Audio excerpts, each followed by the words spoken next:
Muy buenos días para todos. Un saludo muy especial en nombre de la doctora Gloria Estela López Jaramillo, presidente del Consejo Superior de la Judicatura, de los demás magistrados que integran la corporación.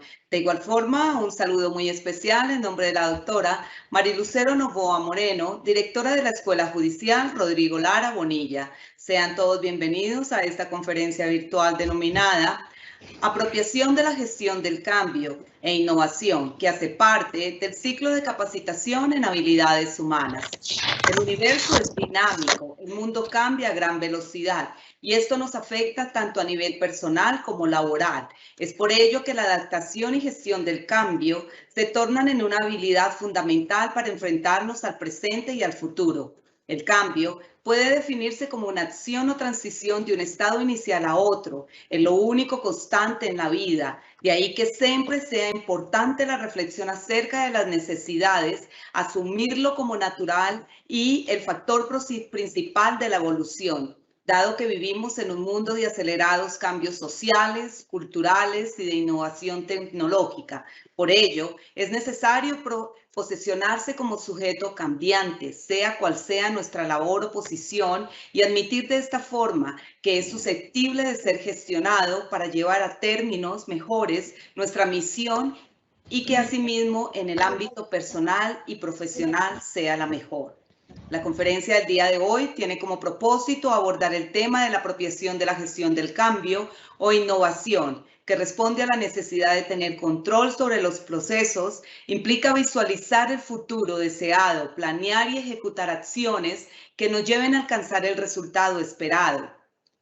Hay que enfatizar en el ámbito de lo personal, inicialmente en correlación con los cambios institucionales en nuestro campo de trabajo, específicamente en la rama judicial, la cual en la última década se ha enfrentado a dos grandes situaciones que han generado cambio: la implementación de la oralidad que se está dando de forma paulatina y lenta y la adopción de la virtualidad que se plantea como respuesta a un inesperado cambio que supone grandes retos. Nos ha obligado a asumir nuevas herramientas para la comunidad judicial.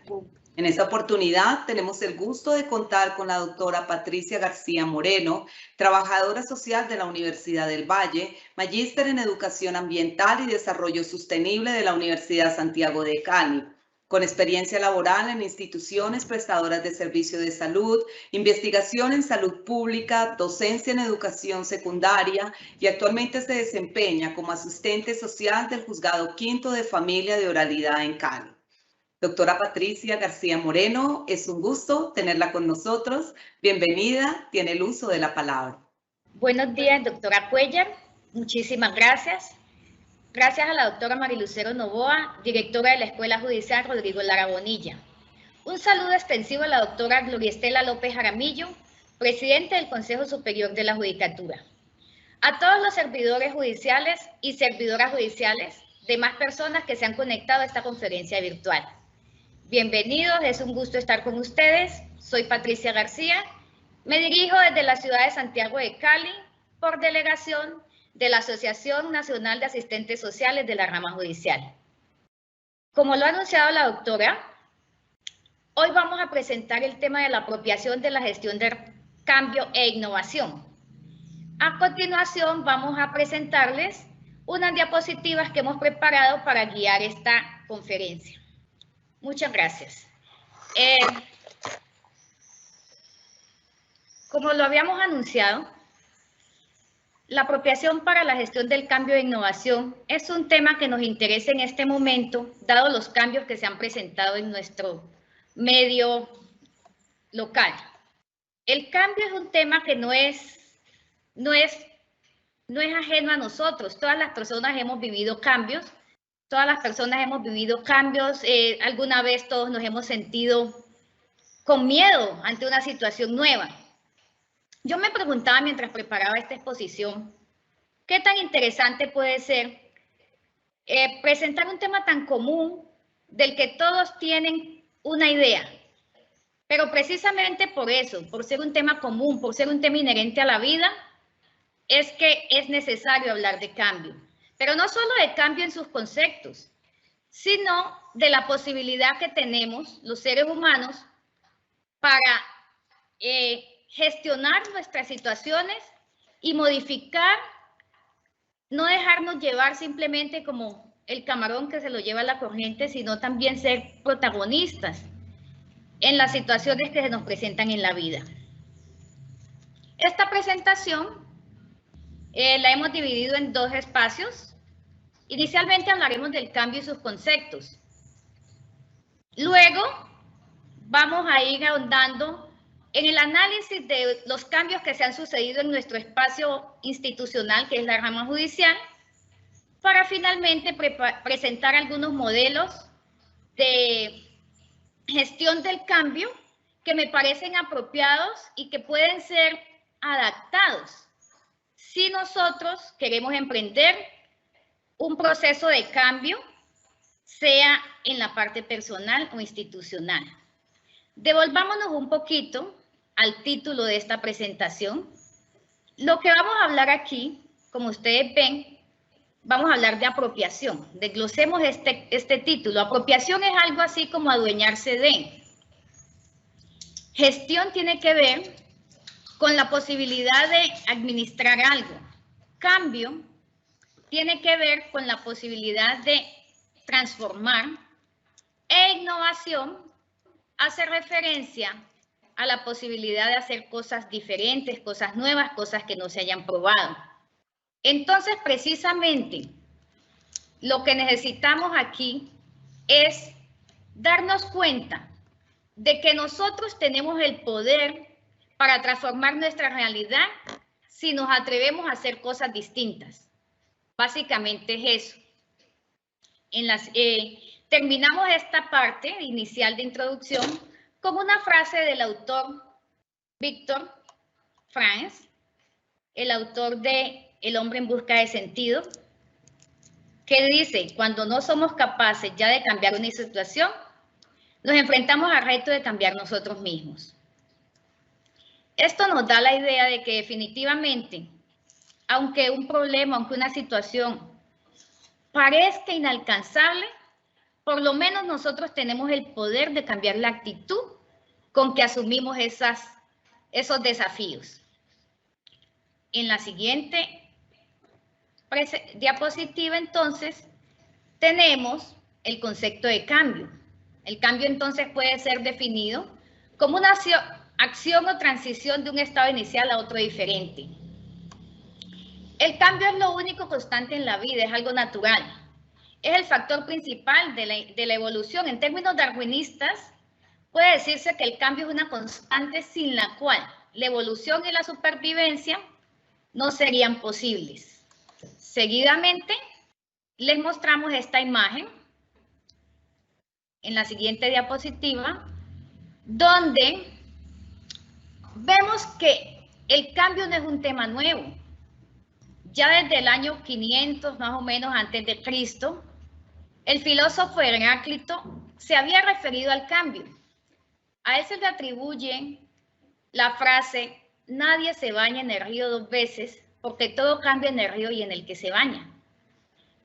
Él habló de este tema para explicar su concepto del devenir, manifestando que en la vida todo fluye y todo cambia, y por lo tanto, lo único que es constante es el cambio.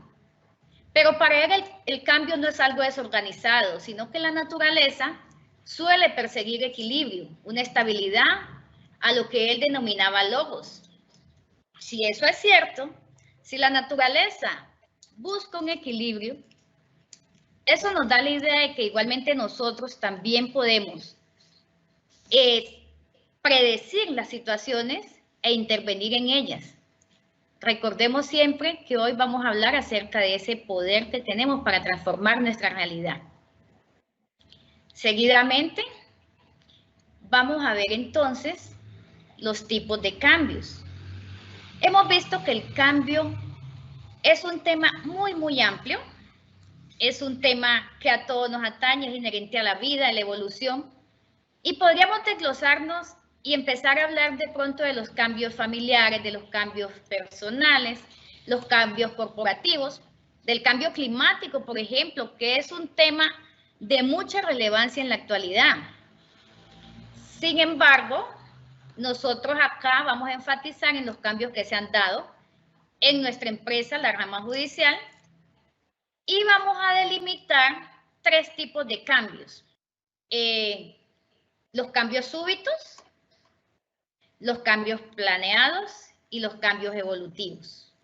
Los cambios súbitos son aquellos que se dan como respuesta a situaciones inesperadas. Por ejemplo, una muerte accidental, la pandemia misma que hemos vivido. Nosotros no esperábamos que nos tocara encerrarnos en nuestras casas. Ese tipo de cambios nos obligan a tomar reacciones rápidas. También están los cambios de desarrollo o evolutivos. Son generalmente esa serie de cambios continuos que pueden ser conscientes o inconscientes y que van provocando en el tiempo una transformación. Eso puede ser el desarrollo de una persona, la Tierra misma está evolucionando constantemente.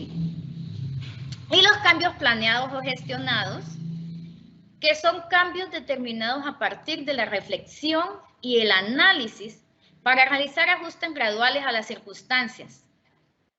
Los proyectos que se generan en las empresas, los planes, sobre todo de esto se habla en el contexto empresarial, pero igualmente los seres humanos tenemos proyectos personales y planeamos nuestra vida. Cada quien tiene un proyecto de vida y trabaja para lograr unas metas que se proponen. Seguidamente, vamos a ver entonces lo que nos sucede cuando nos enfrentamos a los cambios, sobre todo cuando son cambios drásticos. Cuando una persona se enfrenta a un cambio drástico, experimenta unas emociones y sentimientos que necesariamente debe aprender a sobrellevar. Debe hacer un duelo.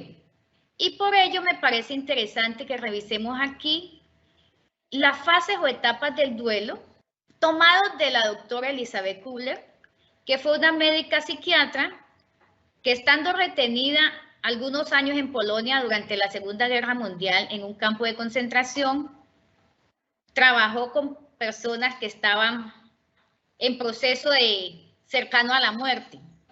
Ella escribió varios libros donde describe todo lo que empieza a sentir esas personas cuando saben que tienen un diagnóstico fatal. Determinó que hay 5 etapas que vive la persona en duelo, lo mismo que viven sus familiares, y es lo mismo que nos pasa a nosotros cuando nos enfrentamos a un cambio drástico, cuando de repente las situaciones cambian y nos vemos abocados a cambiar un plan, a dejar atrás algo, a intentar una nueva forma de vida. La primera, entonces, de esas etapas por la doctora Elizabeth es la negación. En ese momento, la persona tiene una sensación de incredulidad. No cree lo que está sucediendo o lo que va a suceder. Hay una negación a aceptar lo que ocurre porque es demasiado fuerte para ser cierto. Entonces hay como una revelación de la psique frente a ese proceso. Surgen preguntas como ¿por qué? ¿Cómo es posible? Esto no puede ser. Aparece también la ira, que es un proceso genuinamente emocional que se manifiesta de diferentes formas, a veces contra los que creemos que son los causantes del cambio, los seres cercanos, los jefes, compañeros de trabajo, el gobierno, hasta con Dios, dependiendo del caso. A veces la ira surge espontáneamente y de inmediato a la notificación del cambio, pero también puede aparecer en otras etapas del proceso.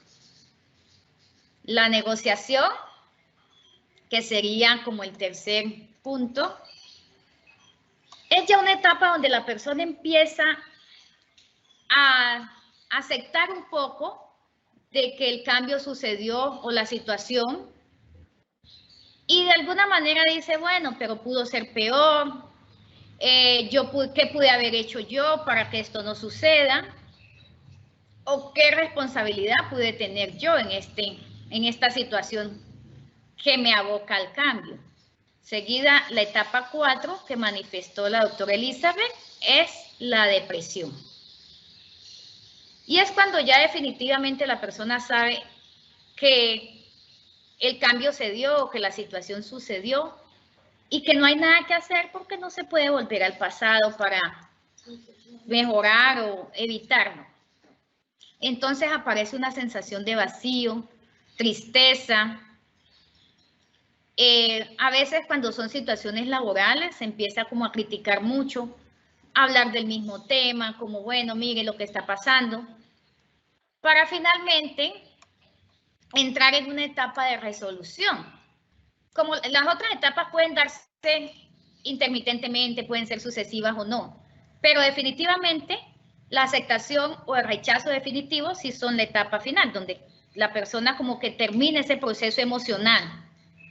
Entonces, sabe que no existen ya alternativas, tiene que aceptar el cambio con todas sus consecuencias o lo puede rechazar, si es del caso, porque por ejemplo, en un contexto laboral, la persona si rechaza el cambio abiertamente, pues puede renunciar a su trabajo o simplemente se adapta. Aceptar el cambio no significa sentirse bien o estar de acuerdo con lo que ha pasado. Aceptar el cambio es asumir que hay una nueva realidad y que debemos aprender a vivir con ella. Seguidamente vamos a ver entonces un tema muy importante.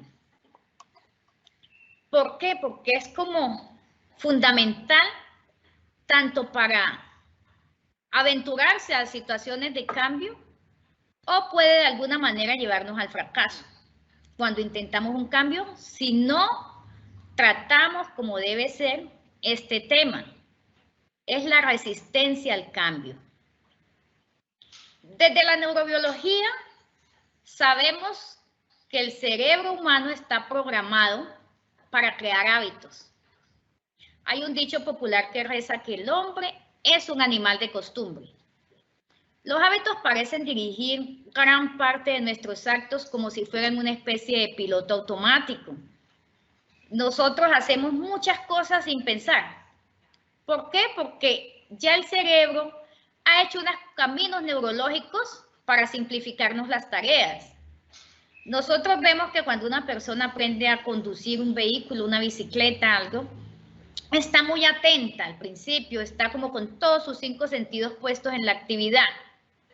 Sin embargo, cuando ya mecaniza el proceso, inclusive puede estar haciendo otro tipo de actividades mientras conduce, mientras va en la bicicleta. Entonces, por eso se dice que la resistencia al cambio es un proceso natural.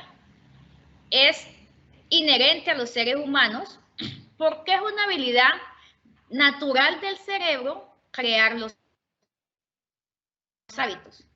Entonces, cuando intentamos hacer un cambio, lo que estamos haciendo es ir en contra de esa naturaleza de mantener los hábitos y las rutinas. Como vamos a ver a continuación, la resistencia al cambio puede ser definida como esas fuerzas restrictivas que obstaculizan un cambio. También puede definirse como un fenómeno psicosocial que se debe estudiar para conocer y adoptar las reacciones y condiciones que las disminuyen. Y de esa manera se pueda facilitar el cambio. Aquí llama la atención el hecho de que hace el énfasis en que es un fenómeno psicosocial, porque pone de presente que la resistencia al cambio se da entre las personas. Las instituciones cambian si y solo si cambian las personas que la conforman. A continuación, vamos a ver entonces que la resistencia al cambio tiene 3 componentes principales. Un componente emocional que tiene que ver con las actitudes de la persona o del trabajador, de querer o no querer invertir tiempo, esfuerzo y energía para salir de su zona de confort. Es mirar qué tan dispuesta está la persona a intentar hacer algo nuevo. El componente conductual tiene más bien relación con la seguridad que la persona tiene en su propia capacidad o en la capacidad de la empresa de asumir el cambio. Empieza a preguntarse, ¿será que sí puedo? ¿Quién me va a ayudar? ¿Tendré apoyo? Y por último, el componente cognitivo, que tiene que ver con el conocimiento que se tiene sobre el cambio. ¿Qué voy a perder? ¿Qué voy a ganar? ¿Por qué se está dando este cambio? Donde infortunadamente las personas tendemos a veces a ser pesimistas frente al cambio. Siempre hay una tendencia a mirar como los posibles perjuicios que pueda traer una situación nueva y no los beneficios. ¿Por qué? Precisamente por el fenómeno de la resistencia al cambio, que la persona siempre quiere seguir haciendo lo que está acostumbrada a realizar. Para finalizar esta primera etapa, vamos a ver un video donde se resume un poco esto que hemos venido hablando y nos deja una importante cuestión, un cuestionamiento para que nos hagamos nosotros. Es un video donde nos muestran cómo hay cambios acelerados y cómo esos cambios han afectado la vida de las personas en la actualidad. Bueno, vamos a esperar un poco a ver si corre. Bueno, en vista de que no se ha podido lograr mostrar por ahora, lo que se les quiere mostrar allí es cómo han sucedido muchos cambios y muy rápido en estos últimos tiempos. Cómo hemos tenido, por ejemplo, que cambiar algunas formas de ver la vida. Como yo recuerdo, por ejemplo, que antes nosotros teníamos que hacer fila en una entidad que se llamaba Telecom para poder hacer una llamada de larga distancia. Pero apareció la telefonía móvil y todo cambió. Y ese modelo de negocios quedó obsoleto cuando uno tenía que poner los telegramas. Vemos ahora, por ejemplo, que Uber está desplazando y todas esas plataformas están desplazando a los taxistas. Entonces hay una complejidad de situaciones y de cambios por los avances tecnológicos que nos están llevando a cambiar nuestras formas de vida y de relacionarnos con el mundo y con las personas. Mire este tipo, por ejemplo, de conferencias que antes eran de pronto impensadas. Entonces, sigamos. Creo que el video en este momento no se pudo presentar. Avancemos por un problema técnico. Y vamos a dar paso entonces al siguiente tema, que es la gestión del cambio. La gestión del cambio es un tema que se trata generalmente en el contexto de la administración empresarial, porque las organizaciones requieren líderes que sean al mismo tiempo agentes de cambio. Entonces, en las empresas hay muchísima preparación acerca de lo que son los modelos para gestionar cambios. Hay un enfoque bastante estructurado para gestionar estos aspectos, sobre todo con las personas y con la organización. Para las personas y las organizaciones, la única certeza es que todo cambia todo el tiempo, en especial en un mundo que evoluciona a pasos acelerados tanto en el ámbito tecnológico como en la manera en la que interactuamos con nuestro entorno y, por supuesto, entre nosotros mismos. Si una empresa quiere mantenerse vigente en esa carrera de competitividad, debe emprender iniciativas. Debe cambiar en sincronía con el mundo. Para ello último es la gestión del cambio, que se vale de diversas técnicas y estrategias para guiarlo efectivamente, y de las cuales te compartiremos uno de los modelos más ampliamente reconocidos entre los profesionales. John Kotter es considerado uno de los grandes gurús en tema de liderazgo y gestión de proyectos de cambio, y que definió una estrategia de 8 pasos para abordar este proceso en las organizaciones. 1. Crear sentido de urgencia. Se trata de exponer la necesidad de cambio para generar convencimiento ante la importancia de emprender una iniciativa. 2. Formar una coalición, identificando a los líderes que pueden impulsar, motivar e influenciar la idea ante los involucrados. 3. Crear visión para el cambio. Consiste en definir con claridad las circunstancias a las cuales se pretende llegar. 4. Comunicar la visión. Es obvio que hay que exponer fuerte y constante las ventajas de lograr el proyecto. 5. Eliminar los obstáculos. Hay que trabajar en comportamientos y circunstancias específicas que suponen un riesgo y propician la resistencia a una iniciativa de cambio. 6. Asegurar triunfos a corto plazo. En un proceso largo es especialmente necesario definir hitos y celebrar esos logros parciales para mantener elevada la motivación. 7. Construir sobre el cambio. Hay que buscar y trabajar constantemente esas áreas de oportunidad aprovechando la inercia que el proceso ha generado. 8. Una vez que se ha implementado la idea y que se lograron las nuevas circunstancias, es de suma importancia integrar la cultura del cambio como parte de la organización para continuar evolucionando. Recuerda que dependiendo de las características específicas de una organización y de las de la iniciativa del cambio, es que se podría requerir de los elementos de modelos como el que acabamos de ver. Profundizar en la gran variedad de herramientas y técnicas disponibles para la gestión del cambio te permitirá generar una estrategia integral acorde a cada proyecto. Si te gustó el contenido de este video, no olvides dar like y suscribirte. ¡Hasta pronto! Gracias. Por una cuestión técnica vimos el video un poco adelantado. Pero bueno, sigamos entonces hablando de la gestión del cambio. Allí estábamos mirando un video donde nos muestra un modelo de gestión del cambio, como les estábamos hablando. Hay muchísima literatura frente a ello. Uno de esos modelos de cambio de los que le hablaba es el del doctor Kotter, pero más adelante vamos a ahondar un poquito en ese tema. Por ahora pasemos a hablar acerca de los cambios que se han presentado en la rama judicial. Nuestra empresa no ha sido ajena, como vamos a ver en la siguiente diapositiva, a los cambios. Desde más o menos el año 2007 se empezó un proceso muy importante, un cambio gestionado que tenía que ver con la implementación de los juicios orales.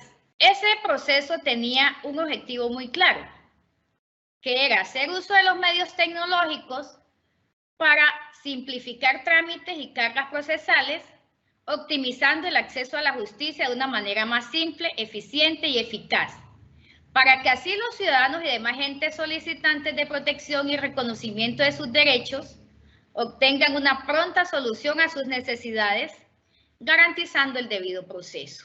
Entonces, eso implicó que la empresa gestionara una cantidad de recursos para poder hacer posible este cambio que se pretendía. Debieron ajustarse a cuestiones de infraestructura, organizar la cuestión legal, porque es que se tuvo que ir cambiando algunas cuestiones de jurisdicción, iniciando con la parte laboral. La ley 270 de 1996 también sufrió una modificación en el año 2009 y se empezó a hacer referencia a la implementación de juicios orales. Y así se fue dando el proceso hasta que más o menos en el año 2012 se llegó a la implementación ya en el campo de familia y civil.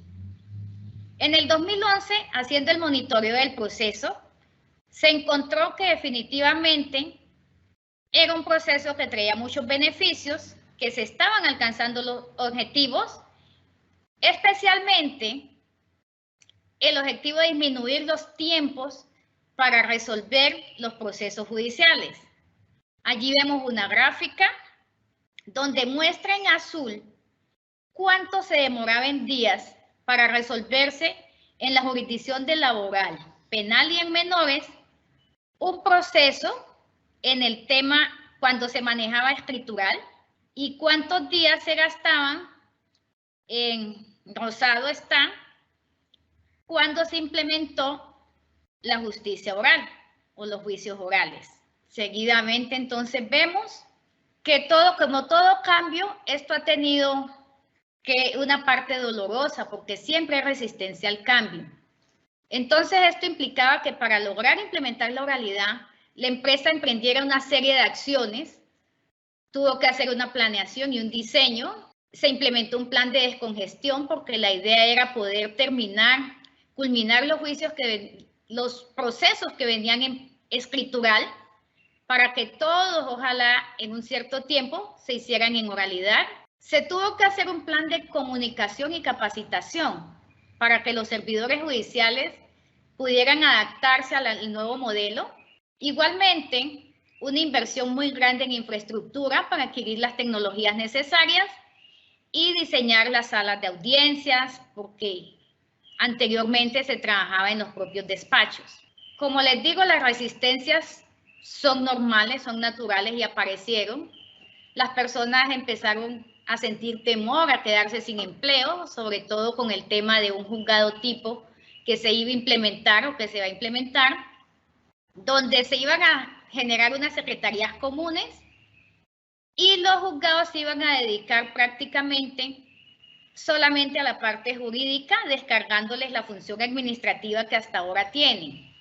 Entonces eso hacía pensar al empleado judicial, y con esto recordemos que la resistencia siempre está primero en las ideas, en la mente, de que seguramente tendríamos que salir de algunos puestos laborales. Se creía inclusive que se iban a demorar más porque anteriormente se realizaban 3 o 4 audiencias simultáneas, mientras que en un juicio oral pues el juez tiene que estar concentrado solamente en una. Había angustia por el temor al cambio, quizás el estar ante cámaras, pero en la medida en que se fue avanzando y los jueces aprendieron como a manejar sus juicios en caliente, a tomar sus decisiones allí en el acto, pues se han visto cómo nos vamos beneficiando de este proceso de implementación de la oralidad. En la siguiente diapositiva tenemos precisamente un resumen acerca de cómo fueron esas acciones y esas resistencias. Sigamos, por favor, en la siguiente. Vamos a ver entonces que la oralidad ha sido un proceso que definitivamente llegó para quedarse y en el cual nosotros debemos abrirnos y seguir aprendiendo a manejar las situaciones, los nuevos medios tecnológicos, porque definitivamente los beneficios que ha traído en cuanto a la agilidad para definir los procesos judiciales es muy importante, aunque aún no estemos en un 100%. Continuemos en la siguiente diapositiva. Vamos a ver entonces el siguiente cambio importante que se ha presentado en la última década en la institución que trabajamos, que es la rama judicial. Este cambio, a diferencia del anterior, no es un cambio gestionado. Este es un cambio que surge ante una eventualidad inesperada. La virtualidad debió implementarse como consecuencia de la aparición de la enfermedad COVID-19 y esta pandemia pues nos obligó a cambiar. Como era imposible asistir a los despachos por prevención, se tuvo que implementar la atención virtual. Y allí sí nos tocó a todos aprender a usar los recursos virtuales, aquellos que estaban disponibles desde antes, pero por desconocimiento, por falta de información y de motivación no habíamos podido o no habíamos querido aprender a usar. Desde antes existía, por ejemplo, la posibilidad de notificarse por correo electrónico, pero poco se practicaba. Las personas concurrían a las audiencias presencialmente, salvo algunas excepciones. Cuando, por ejemplo, una parte de un testigo estaba fuera del país, era la única manera en que pedían al señor juez les permitiera participar de manera virtual. Pero con la llegada de la pandemia, pues ya nos tocó a todos aprender a manejar estos medios, a usar los recursos disponibles, y ha sido, a pesar de que la pandemia es una tragedia mundial, de los muertos, de que las personas de pronto no han podido verse con sus familiares, del desempleo que se ha generado, vemos que ha sido también, por otro lado, un gran avance para la rama judicial en cuanto a la implementación del uso de las tecnologías de la información. La prestación de los servicios ha sido constante desde julio del año 2020 y las personas cada vez se han ido adaptando más. Al inicio los abogados y los usuarios se sentían confundidos, pero en este momento ya vemos que poco a poco, aunque falta, todos están sintiéndose a gusto con este servicio, tanto que en estos momentos en que se está hablando de la posibilidad de retornar a la atención presencial, se escuchan voces de usuarios que dicen que retornar a la presencialidad y desechar la atención virtual sería un retroceso para la rama judicial. No sé ustedes qué pensarán, pero esa es una situación que se ha manifestado. Bueno, entonces, para gestionar el cambio institucional, es necesario hacer un proceso reflexivo, como se decía. Los cambios gestionados parten de la reflexión acerca de qué queremos hacer, de qué queremos cambiar, y en nuestra empresa, en la rama judicial, hay una ardua labor aún por realizar. Los desafíos actuales de la Administración de Justicia son grandes y definitivamente, como les acaba de mencionar, no es realista pensar que cuando se autorice la presencialidad todo va a volver a ser como antes. Tenemos que adaptarnos a una nueva normalidad y por eso consideramos importante hacer nuestros propios planes de mejoramiento. Es necesario apropiarnos de la situación para gestionar los cambios que cada despacho necesite. Y para eso es importante tener clarísima la misión y la visión de la rama judicial, porque eso nos proporciona unos límites y además un norte de hacia dónde tenemos que trabajar. Por ejemplo, en este tiempo veo que esta semana nos hicieron una capacitación acerca de la implementación de un módulo para hacer atención virtual a los usuarios. La idea es tener una reunión abierta donde la persona en vivo, en tiempo real, se le pueda dar información acerca de sus procesos. Y considero que el conocimiento de la misión es importante para vencer precisamente la resistencia al cambio. Frente a esa comunicación, frente a esa capacitación, se empezaba como a escuchar esos comentarios a veces como, miren, nos están complicando más la vida. Pero si nosotros supiéramos o tuviéramos así como recordando que nuestro trabajo se da precisamente para satisfacer a unos usuarios, a unos ciudadanos que son los que buscan servicios de justicia, y si queremos llegar a ser reconocidos, como dice allí en nuestra misión, por modernidad, por cultura del servicio, por ser efectivos, pues nos daríamos cuenta y seguramente no nos quejaríamos de tener que atender a las personas mediante un chat, porque precisamente con eso lo que hacemos es tenerlos más cerca y avanzar en esta parte del proceso de la cultura del servicio. ¿Por qué? Porque sabemos que nuestros usuarios necesitan esa información. Y les vamos a mostrar en este momento los principios de la Administración de Justicia, que son el otro foco que tenemos que tener presente si nos aventuramos a hacer un cambio, a revisar los procesos que llevamos en los centros de servicios o en los juzgados, inclusive pues en la vida podría ser bien. Sabemos que la Administración de Justicia se rige por principios de accesibilidad, es decir, que todos los ciudadanos colombianos deberían tener acceso a la justicia, celeridad y oralidad, que es de lo que les venía hablando en el primer cambio. Se ha gestionado bastante frente a ello y se ha avanzado suficientemente. La autonomía y la independencia, que habla de esa autonomía que tiene el juez para tomar decisiones sin que nadie le vaya a decir hacia dónde él debe dirigir sus decisiones, sino que tiene que ser su propio criterio. La gratuidad, la eficiencia y la garantía de derechos.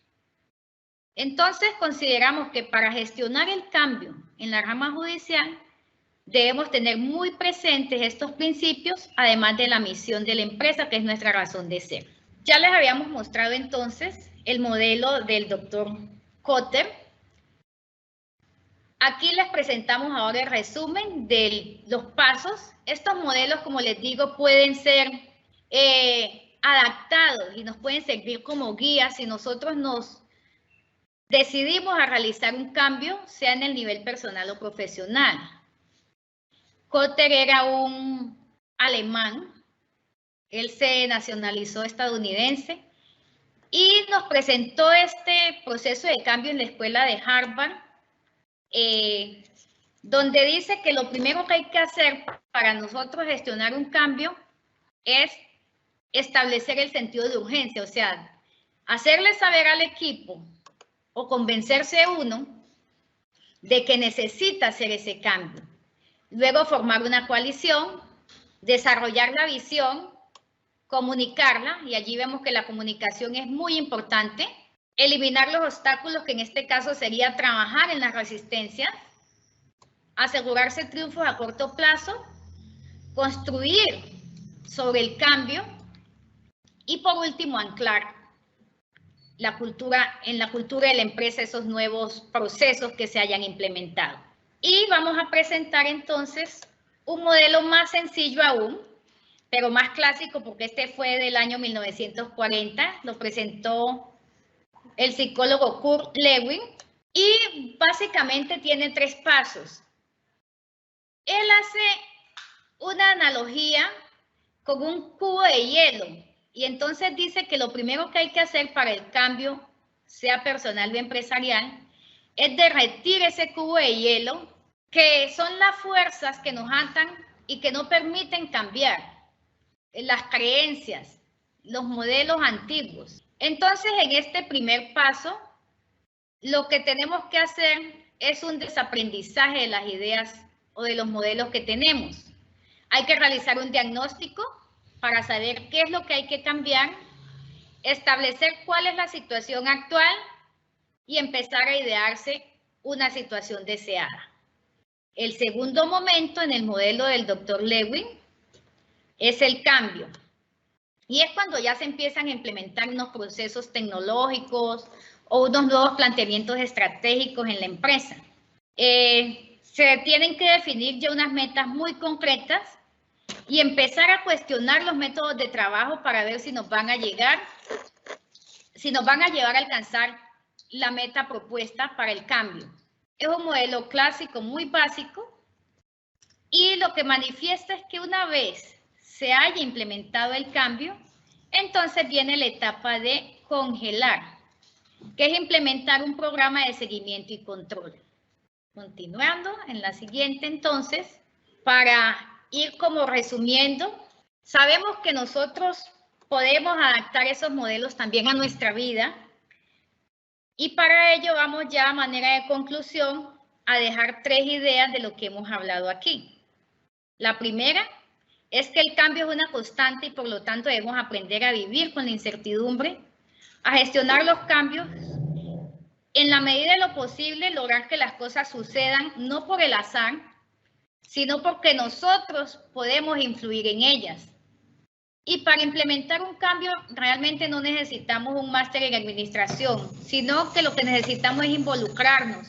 Si usted es un juez y tiene la responsabilidad de que su juzgado sea eficiente, si usted mismo quiere, por ejemplo, tomar acciones en su vida, quiere bajar de peso, quiere tener una vida saludable, pues tiene que tomar la decisión y saber que se tiene que aventurar y probablemente le va a ir bien, es probable que tenga obstáculos en el camino, pero tiene que tomar la decisión, lograr, buscar que le apoyen, buscar coaliciones y decidirse a hacer el cambio, porque sí somos capaces y sí tenemos una posibilidad de influir en nuestras circunstancias.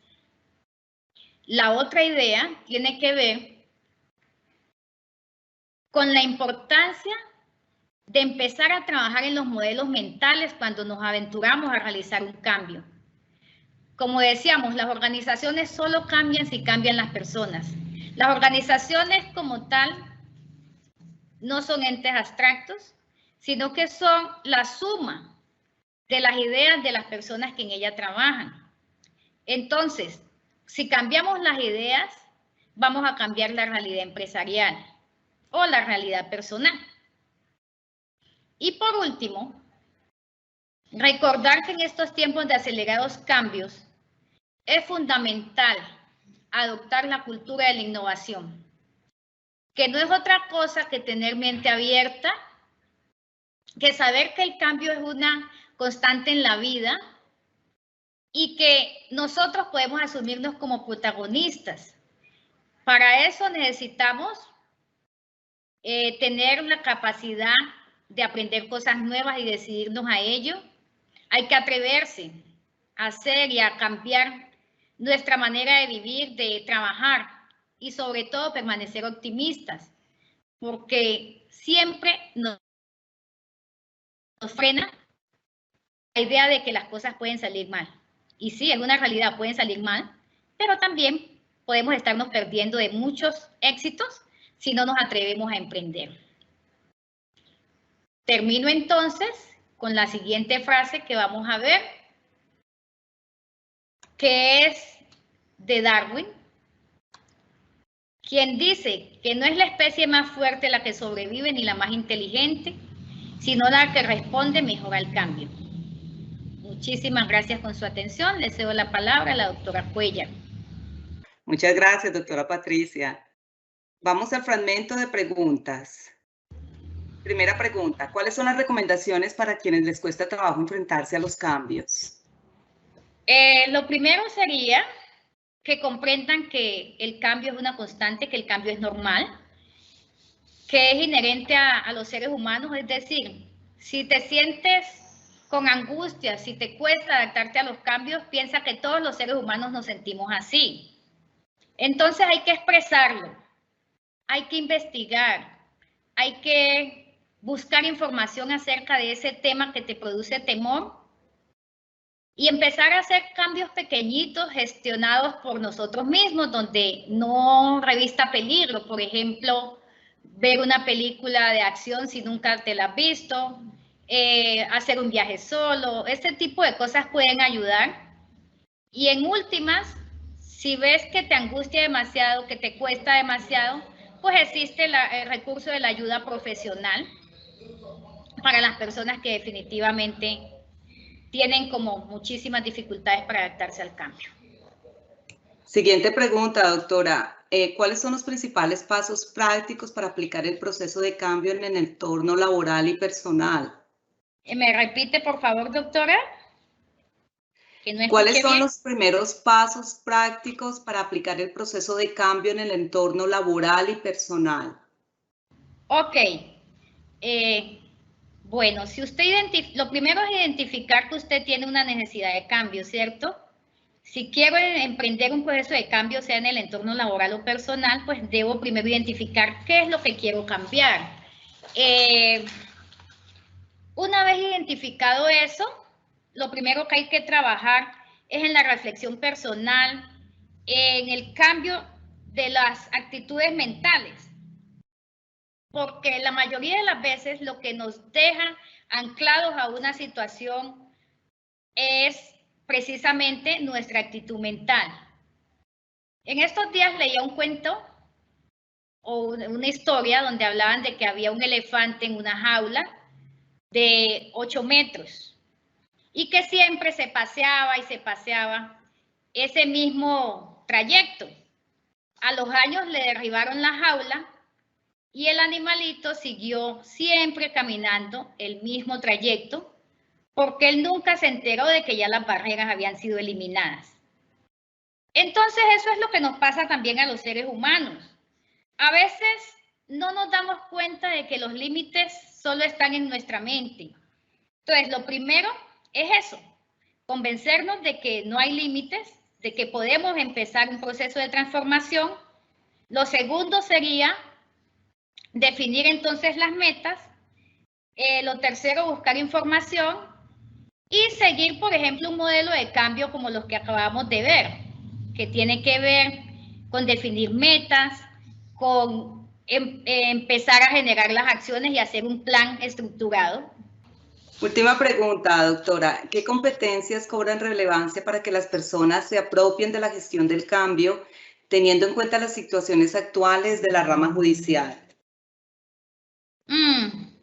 Pues precisamente en estos tiempos de cambio y la situación que estamos viviendo, cobran relevancia las habilidades y las competencias que tienen que ver con las habilidades blandas. Yo creo que precisamente por eso es que la Escuela Judicial Rodrigo Lara Bonilla tiene este ciclo de capacitación. Es muy acertado porque nosotros necesitamos mejorar esas habilidades sociales que nos permitan adaptarnos mejor a los cambios laborales sin traumatismo. Consideraría entonces que las habilidades más importantes que se deben trabajar, porque realmente se pueden desarrollar, serían el compromiso, por ejemplo, que tiene que ver con qué tan dispuesto está el trabajador a hacer lo que toca y un poquito más, a hacer un poco de sacrificio por su empresa. Otra sería la innovación y la creatividad, porque es que en este momento nos estamos enfrentando a cosas nuevas y tenemos que ser muy creativos, tenemos que ser recursivos. Muchos hemos tenido que recurrir a los tutoriales de YouTube para poder aprender de pronto a programar una reunión, para poder aprender a manejar una aplicación nueva. Entonces eso sería bastante importante. Por otro lado, la autosuperación, la seguridad, la perseverancia, poder uno identificar de pronto cuáles son sus debilidades para trabajar en ellas, la autoconfianza también, habría que trabajarla bastante porque eso le da a uno la posibilidad de creer que sí puede, que sí va a poder aprender. Muy importante también que se trabaje, y eso sí sería no solo en el nivel personal, sino en el nivel de los equipos de trabajo, la comunicación asertiva, que tiene que ver con esa posibilidad de manifestar claramente lo que se requiere, lo que se necesita del empleado de manera clara, sencilla y con respeto, para que además se pueda apropiar de los cambios. Miren que la comunicación es de los aspectos más importantes para vencer la resistencia al cambio y para adaptarse a situaciones nuevas, porque es que el desconocimiento es generalmente el que nos inhibe, el que nos deja, el que nos llena de miedo.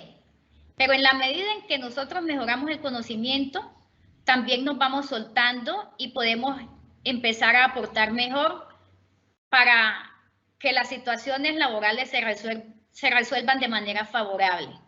Un agradecimiento especial a la doctora Patricia García Moreno por su clara y ponderada explicación sobre la importancia de la profesión del cambio e innovación en la práctica judicial, como aquel que se experimenta en una serie de emociones y sentimientos que se deben aprender a sobrellevar, y por ello es importante entender las fases de este proceso que va desde el surgimiento de la inminente necesidad de cambio hasta el momento de asumirlo para crecer, evolucionar y evitar el fracaso, que también es una posibilidad. Igualmente, como lo manifestó usted, doctora, la escala emocional es necesario gestionarlo, para lo cual es fundamental la elaboración de un plan que debe considerar distintas decisiones y dimensiones, asumiendo como una condición de la vida misma, normalizarlo para llegar a alcanzar una cultura de innovación. De nuevo, nuestros agradecimientos. Asimismo, a los servidores y servidoras judiciales y a todas las personas que actúan en el sector justicia que se han conectado a esta conferencia virtual. Muchísimas gracias y una feliz tarde para todos. Gracias, doctora.